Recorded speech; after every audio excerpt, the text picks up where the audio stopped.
I have real mixed feelings on the movie Scoob. You all know by now I'm a huge Scooby-Doo fan, so naturally I was super excited for it. I followed this movie's production when it was announced in 2014, and I watched that teaser trailer 10,000 times when it dropped. So when the movie was finally released on digital, it was supposed to go to theaters, but COVID-19 happened and yeah, you know. I sat down, watched it, and I really loved it. But after several rewatches, I realized it didn't hold up with repeated viewing. I didn't even bother seeing it when it had a brief run in theaters.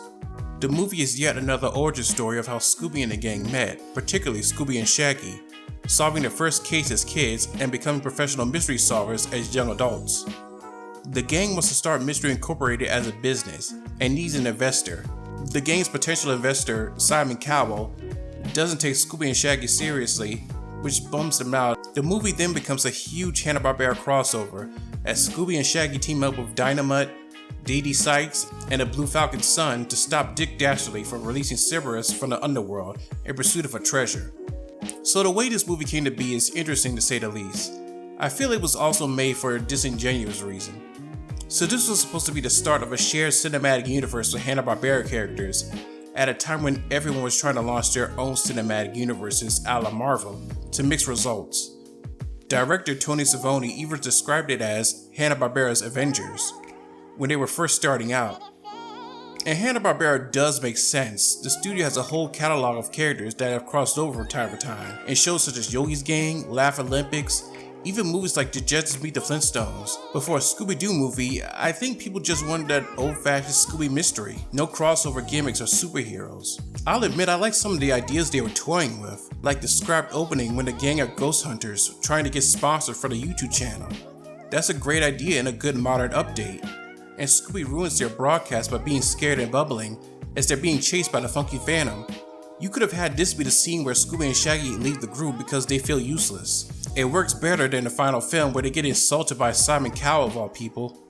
Penelope Pitstop from Wacky Races was even supposed to have a main role and even be more of a badass. Sheriff Bronson from Scooby-Doo Mystery Incorporated was even supposed to have a cameo, which would have been cool to see. Not to mention other Hanna-Barbera characters like Adamant, the Great Gazoo, Grape Ape, and the genderbent Jabberjaw. Instead, we're stuck with Blue Falcon's ditzy son, a snarky Dynamite, and a boring Dee Dee. And look at some of the darker concept art. I wish we could have gotten this movie instead. The movie did have a bit of a troubled production, mainly in the script process. An earlier draft was written by actor Dax Shepard, who was even supposed to be co-director, but he was let go from the project and replaced by Kelly Fremon Craig, known from the film Edge of 17, until she was let go, and the movie now had 4 writers, which I should have known this would be a problem. I'm really curious what this early script was like. I'd like to read it someday. The main focus is on Scooby and Shaggy's friendship, and where they belong in Mystery Incorporated. It's really hard to botch up characters like Shaggy and Scooby, because they're so simple, but that's also why we love them. They're cowards, they love to eat, they'll run away, but they'll buck up when do what's right. That's really all you need, and that's mostly how they are here. But Shaggy gets jealous of Scooby when he gets more attention from the Falcon crew. Kinda sporadically, to be honest. But we need to have this forced breakup so one character see they were wrong, and yeah, you know the rest. Fred, Daphne, and Velma are mostly sidelined, and I wish they would give him more to do. I still don't know why Simon Cowell was in this. I guess celebrity appearances have been a staple of Scooby-Doo for decades, but American Idol wasn't exactly setting the world on fire like it did in the 2000s. The best character in the whole movie is Dick Dastardly.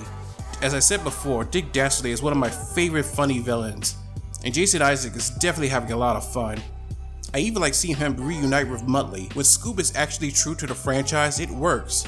But when it tries to chase trends out of the whole Marvel Cinematic Universe Avenger setup, it feels a bit phony and forced. I actually have a similar issue with Mystery Incorporated.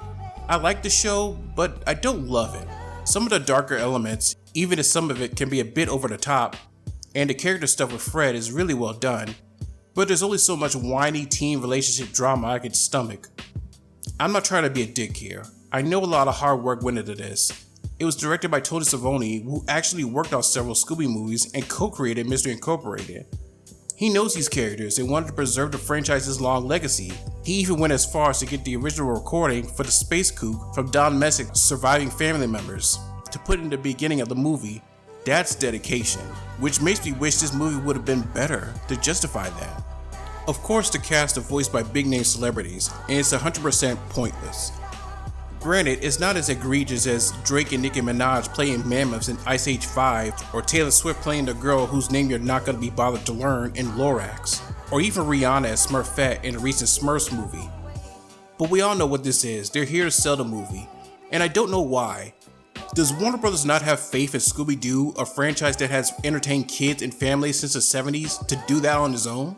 There is no reason to hire Zac Efron as Fred, or Tracy Morgan as Captain Caveman, or Ken Jeong as Dynamite.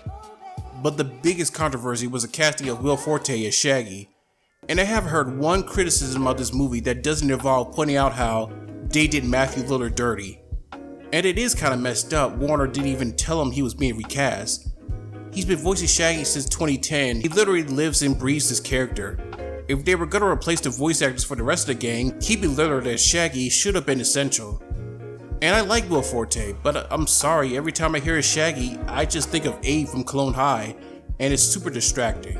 Guess our new movie is an origin story. I want The Rock to play me. Or should I say, the guy who's trying to get me interested in Jones so he can have Cleo for himself. It's funny Warner Brothers dropped the ball with Matthew Lillard here, considering now he's got a bit of a career resurgence, most notably playing the serial killer William Afton in a film adaptation of Five Nights at Freddy's.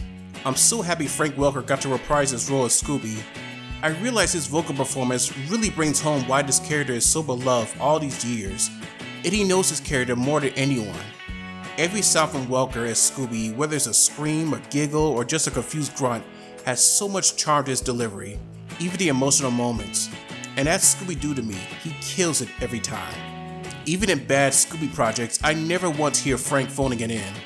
Same thing here, he gives it his all, even if the material is pretty weak. Frank's been with the franchise from the very beginning in 1969, and never really left, even taking up the role of Scooby from 2002 onwards. I think his role in this franchise shouldn't be overlooked. Personally, I think Don Messick would be proud. So the movie came and went. Critics weren't all that crazy about it, and the fan base barely talks about it. Me? I do like parts of the movie, and you could argue the film as a whole doesn't work, but there is so much talent and passion here, I can't just say there's nothing here that works. I still love the animation, the Hanna-Barbera Easter eggs, and like I said, Dick Dastardly is a lot of fun. And I don't think it's fair to me to be dismissive of the film because it's not the movie I wanted. One of the biggest things people were looking forward to was the midquel Scoob Holiday Hunt that was supposed to be released on Max in 2022 until it was canceled for a tax write-off. The little that leaked recently I thought looked really fun and creative. I'd love to see the full thing if it does ever get out there. But I've also been craving new Scooby content for quite a while now. Recently it's been announced that a Netflix live-action Scooby series is going to be filming this fall.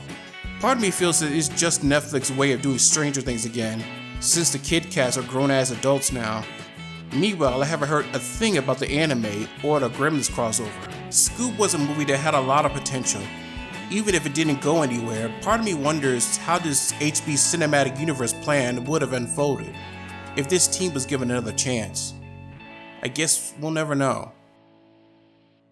Thanks for watching. If you like this video, subscribe to the channel, click the bell icon for more updates, and like and comment on the video. It helps a great deal in the algorithm. Hope you all stay tuned because I got more stuff coming your way. If you want to support the channel, visit my new Patreon, or you can request a Hanna-Barbera special for the Fantastic Legacy of Hanna-Barbera Minisodes series. Until next time, I'm 47 Cartoon Guy and I gotta fly. I'll catch you later.